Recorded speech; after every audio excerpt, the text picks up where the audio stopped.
আধা ঘন্টা 1 ঘন্টা ঠিক আছে, কিন্তু আমাকে এই ব্রাইড 3 ঘন্টা ওয়েট করালো। তাই দেখো পাউডারই দিয়ে চলে এলাম। না না, ভুল ভেবো না, মজা করছিলাম। Hello everyone, makeup artist Nandini this side. আজকে আবার একটি নতুন ইন্টারেস্টিং ভিডিও নিয়ে তোমাদের সঙ্গে শেয়ার করতে চলে এলাম। সেদিন আমার ছিল 3টে ব্রাইড, আর দেখো এত গরম পড়েছিল সেদিন, কি যে বলবো তোমাদের। সেই গরমের মধ্যে আমি চলে গেছিলাম ব্রাইডের বাড়িতে ব্রাইডকে সাজানোর জন্য। আর এখানে ছিল 2টো ব্রাইড, মানে 2 বোনের বিয়ে ছিল। তো আমার টাইম দেওয়া ছিল অনেক আগে, কিন্তু এখানে এসে দেখি ব্রাইডের এখনও কিচ্ছু কমপ্লিট হয়নি। তারপর আর কিছু করার ছিল না, দেন আমরা এই রুমে এসে ওয়েট করছিলাম। ওয়েট করতে করতে এই গল্পের আসরই বসে গেছিলো। দেখো আমরা কত কিছু করছি, সেগুলোই একটু তোমাদের সাথে শেয়ার করলাম। আর যেহেতু পার্টি মেকআপগুলো ছিল, পার্টি মেকআপগুলোকেও ডেকে নিলাম। তো এদিকে কাজ স্টার্ট হয়ে গেছিলো। আমি কি আগে করব কি পরে করব কিছুই বুঝতে পারছিলাম না। পার্টি মেকআপগুলো আগে কমপ্লিট করেছি, ব্রাইডগুলোকে পরে করেছি। ব্রাইড এসেছিল 6টার দিকে, মানে ভাবা যায় 6টার দিকে ব্রাইড সাজতে বসেছে।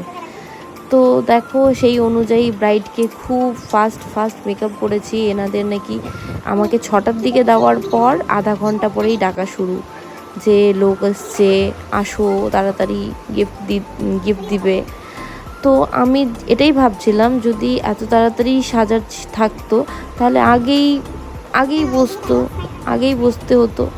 তো সেই এগুলো কথা বলে কোনোই লাভ নেই, এটা কোনোদিনও হবে না। আমি সেটাও বুঝি যে ওনাদের অনেক নিয়ম কানুন থাকে, কিন্তু সবসময় চেষ্টা করবে সেই স্পেশাল দিনটাকে না ভালো রাখার। এটা ব্রাইডদেরকেই করতে হবে, কারণ ওনাদের স্পেশাল দিনটাকেও স্পেশাল করতে হলে সময় মতো সব কিছু সব টাইম মতো করতে হবে। তো তার জন্য আমি ব্রাইডদেরকে আগেই ফোন করে বলে দিই যে টাইমটাকে ম্যানেজ করো তোমরা। আর এদিকে আমার অ্যাসিস্ট্যান্ট আমাকে খুব ডেকেই যাচ্ছিলো, আর এটা ছিল আমার স্টুডেন্ট, খুব পুরনো স্টুডেন্ট। ও আমাকে খেয়ে যেতে বলছিল, কিন্তু আমার পক্ষে সম্ভব ছিল না, একদমই সময় ছিল না সেদিন হাতে।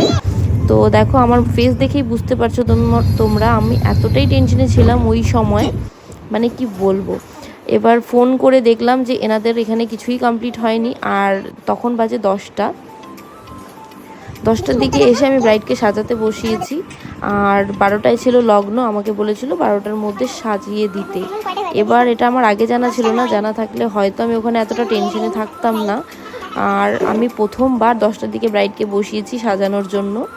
আর দেখো আমার ব্রাইড ছিল নেপালি, আগের থেকেই বিয়ে হয়ে গেছিলো, শুধু ওনাদের রিচুয়ালস মেনে বিয়ে করাটা বাকি ছিল, সেটাই করছিল সেদিন। আর ব্রাইডের কাছে শুনে নিলাম আমি যে ওর কেমন কি লুক চাই, তো সেই অনুযায়ী লুকটা কমপ্লিট করেছি। আর তোমরা দেখে জানিও কিন্তু যে ব্রাইডকে কেমন লাগছে। আর এটা ছিল আমার বাড়ির একদম পাশে, সেখানে আমার মাও ছিল। আর এত দূরে ভিডিওটা রাখছি, আজকের জন্য আসছি, টাটা।